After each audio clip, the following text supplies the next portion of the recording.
Alright, Sabres, for an entire night, I am not mad at you.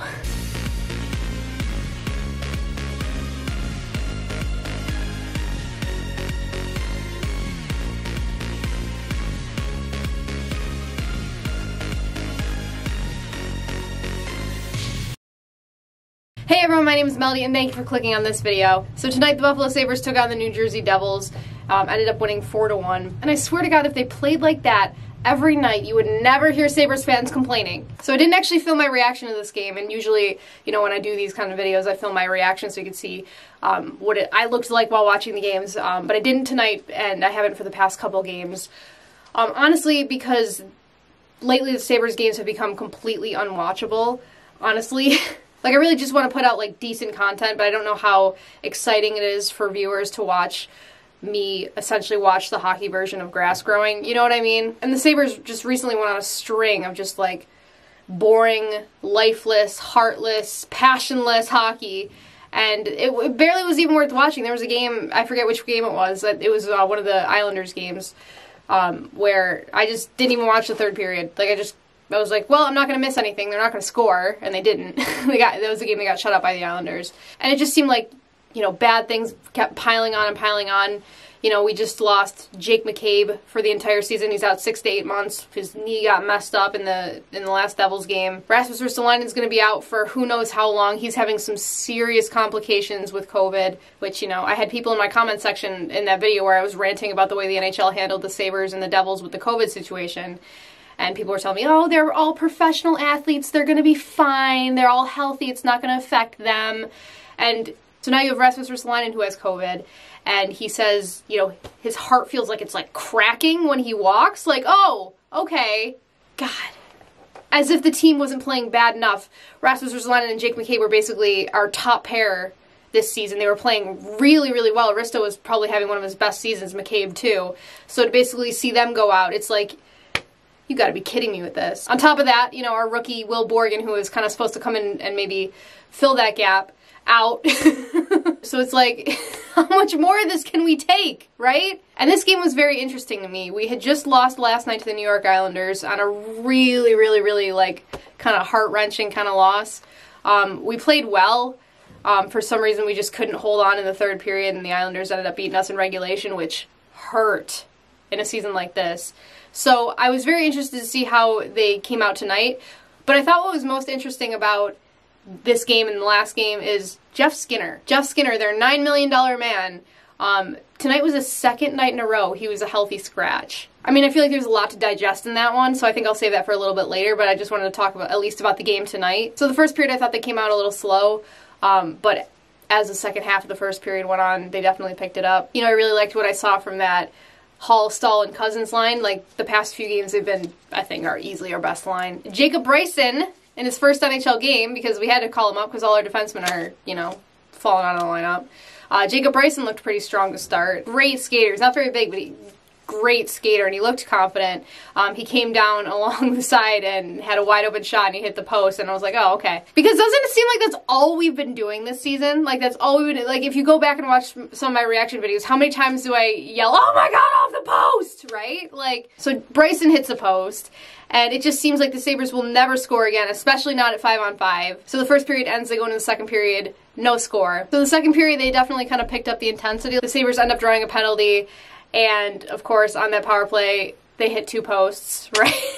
Jack hit one, then Samson Reinhart hit one, and the power play looked awesome. Like, I have no complaints about the power play. They were definitely getting their looks. They were moving the puck around very well. And then Jack was just shooting a lot. Like, he was looking to shoot, which is something I don't think he's really been doing much of lately. But he was looking to shoot, and he got his looks, and they just couldn't find a way to bury one. So then later they get a second power play, and what do you know, right off the bat, Jack hits another post. So how have the Sabres been so unlucky this year? Like, they're not getting any breaks. They're getting all these injuries, and they can't get a bounce. They can't get a break. Like, every single shot, it seems like every single time they get a good shot, it hits the post. Give me half of the post, and this might be a different season. with the amount of posts we've hit this year. It's craziness. And I love it. Even after Jack hit his second post, they kind of zoomed in on his face, and even he was like shaking his head laughing. So like at this point, you know what I mean? Like all you can do is laugh about it because it's just that unbelievable.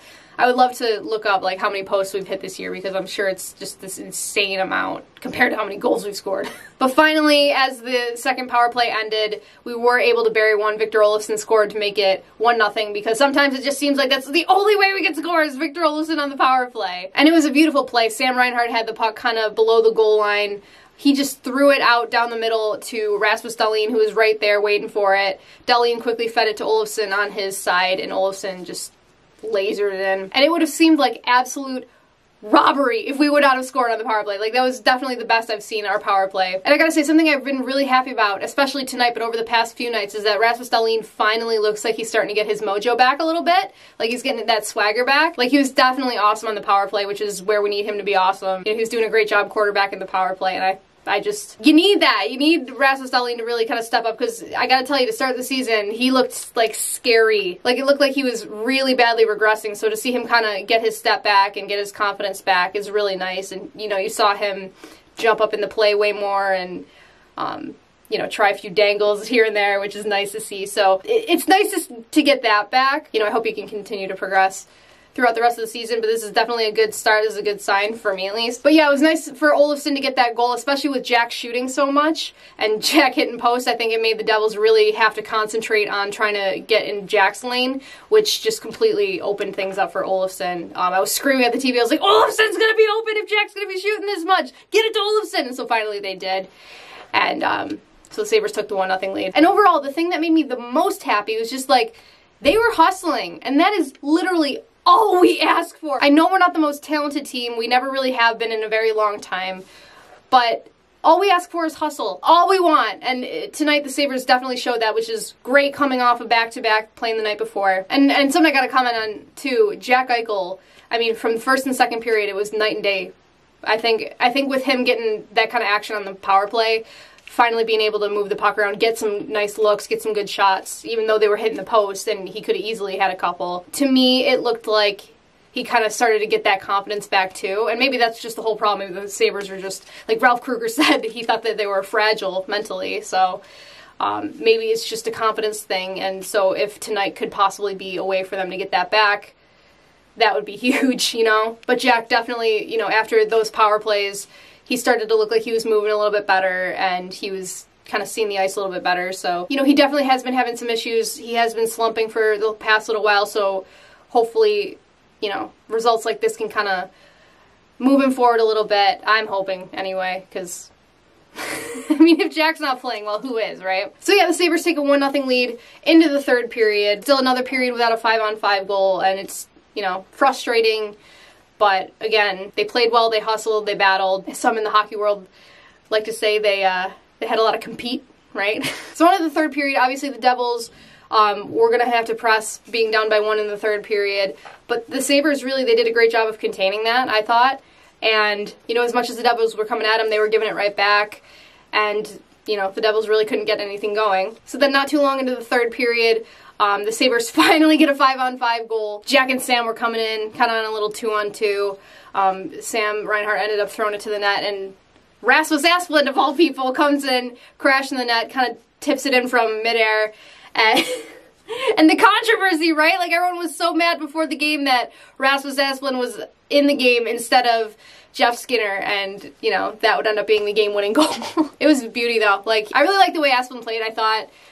He was skating really well, he was hustling the pucks, and obviously that was a really nice goal to be able to bat it in like that. So then a little less than 2 minutes later, the line, Hall, Stahl, and Cousins come through. I'm telling you, they've been playing so well over the past few games, so to see them rewarded with a 5-on-5 goal was awesome. Stahl had it along the boards, threw it behind the net. Hall was there, kind of gave a little back pass to Dylan Cousins, who was right in front of the net, and buried it. And I gotta tell you, like, that line has been playing well. I've really been happy with what I've been seeing from Dylan Cousins. I think if Jack's line can find a way to get going, and then you got that second line of Stahl, Hall, and Cousins, like, we might be able to get something going. Everyone's got to get moving. Someone's got to stop slumping, you know? So then after that, even up 3-0, the Sabres never took their foot off the gas. They just kind of controlled the play throughout the rest of the game. They really never gave the Devils much of anything. And then, of course, with 28 seconds left in the third period, oh my god, Linus Ullmark was literally in God mode. Like, he was making all these ridiculous saves, one after the other, within like the last minute of the game. And the Sabres can't clear the zone, and the Devils end up scoring to make it 3-1. And I felt so bad for Linus. He was laying on the ice after, and he was like, ah! He wanted that shutout. You could tell he wanted that shutout so badly, and the Sabres just couldn't give it to him because, you know, it was a great night, but it can't be a perfect night, right? It's the Sabres. And then, of course, with like no time left on the clock, Cody Eakin gets a goal, and kind of the only way Cody Eakin will be able to get a goal, empty net. So yeah, Sabres win 4-1. You couldn't really ask for more than the way they played. I thought everyone, top to bottom, really worked hard, really performed well. Should have got that damn shutout. So I kind of want to talk about the Jeff Skinner situation because it is just so puzzling. Jeff Skinner is obviously in a really weird situation right now.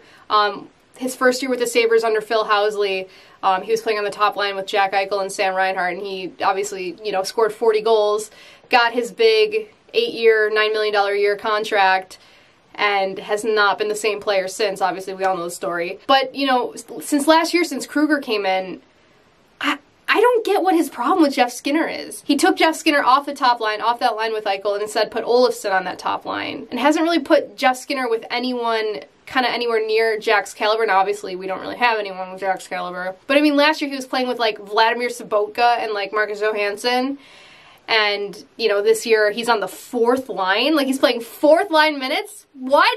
You know, it's crazy. Obviously, to this point of the season, Jeff Skinner still hasn't scored a goal, which, you know, when you're paying someone $9 million a year to be a goal-scoring winger, that's not really okay, right? So on the surface, when you look at it, you know, in theory, it wouldn't be totally crazy for Ralph to kind of sit Jeff. But this entire season, Jeff Skinner has been playing on the fourth line, playing fourth-line minutes with Curtis Lazar and Riley Sheahan. And even in those minutes, like, he's still creating chances, he's still creating offense, and yet he just can't bury one. But I mean, like, look at what's happened to the Sabres this entire year. Like, how many posts have they hit? Like, how many chances have they just not buried, right? Like, this whole team has been so snake-bitten all season, and Jeff Skinner is definitely no exception.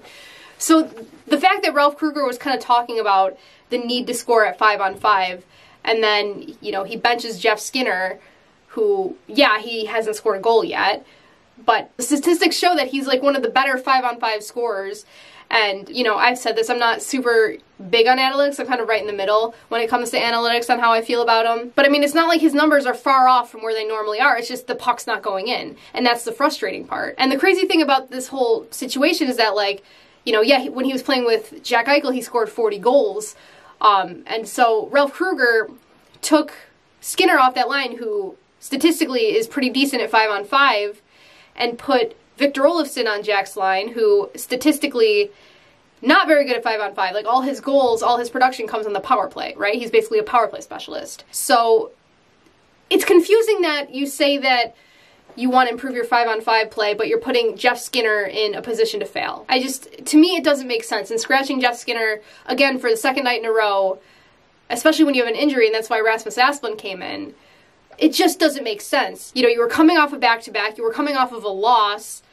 Why does Jeff Skinner sit a second night in a row? So I don't know, like, it just seems like Ralph has always had something against Jeff Skinner that I can't figure out. And obviously it's funny that tonight Rasmus Asplund scored and with Jeff Skinner in the press box.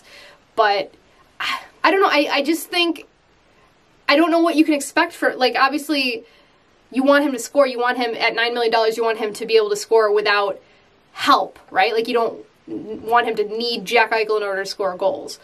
But it doesn't make sense the way they're using him. He's not a fourth line, you know, defensive grinder, you know? He's a top 6 goal scoring winger. Treat him like it. Like, I don't know what they're going to do with him going forward. I don't know if they're going to put him back in, hopefully they put him back in the lineup next game. Obviously you're not going to break up the Hallstall and Cousins line.